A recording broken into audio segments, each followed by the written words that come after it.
Unaona?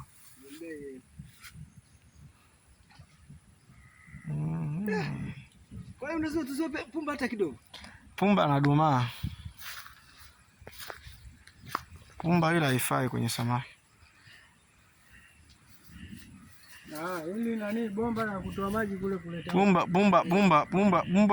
Pumba asikushauri mtu kutulia uanze kulisha pumba samaki. Unawarudisha kwenye ukuaji. Kama alikuwa anakimbia ukua, utakuta anarudi tu ananenepa tu. Hata walifuki. Naona. Si kwa sababu ile pale ni tuseme kama mwanga, ni mwanga ile. Haina kama ile kama vile tunasema soya au tunasema dagaa. Vyote vile haina, ile ni pumba kama pumba tu. Sasa kuanza kuwalisha